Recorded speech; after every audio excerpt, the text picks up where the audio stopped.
अगर आप पश्तो 30 दिन में सीखना चाहते हैं तो ये प्रोग्राम आपके लिए है।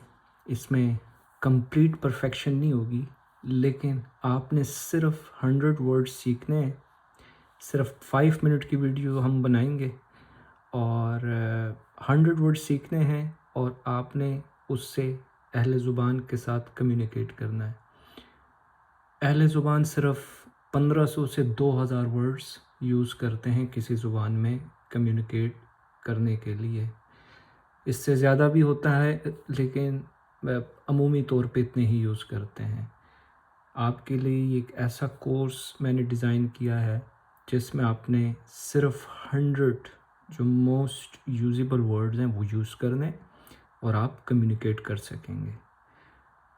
बस तासु वदा से कारो कई जमूंग दा चैनल व लाइक और सब्सक्राइब कई ठीक छवा और इंशाल्लाह आप 30 दिन में ये जादू देखिएगा।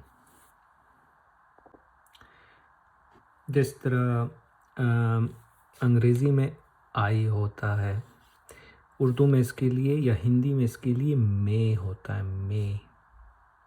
पश्तो में इसको कहते हैं ज़ ज़ ज़ ज़ ज़। फिर इसके बाद आप कोई भी वर्ड ऐड कर सकते हैं। इसी तरह जो सेकंड पर्सन सिंगुलर है इसके लिए होता है उर्दू में या हिंदी में तुम।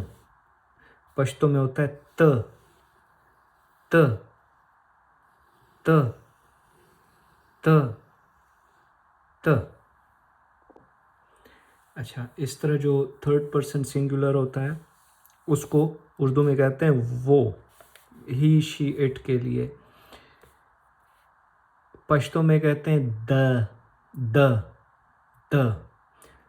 परफेक्शन हमने अभी नहीं लानी, वरना जो मैस्कुलिन है उसके लिए दे होता है और जो फेमिनिन होता है उसके लिए द होता है। लेकिन यहाँ पे हम यूनिसेक्स के वर्ड्स यूज़ करेंगे। The the the the the the. जो सेकंड पर्सन प्लूरल जो है उर्दू में हम होता है या हिंदी में हम होता है। पश्तो में मूंगा मूंगा, जिस तरह मूंग की दाल होती है ना, मूंगा मूंगा मूंगा मूंगा। बहुत इजी है, ठीक है जी।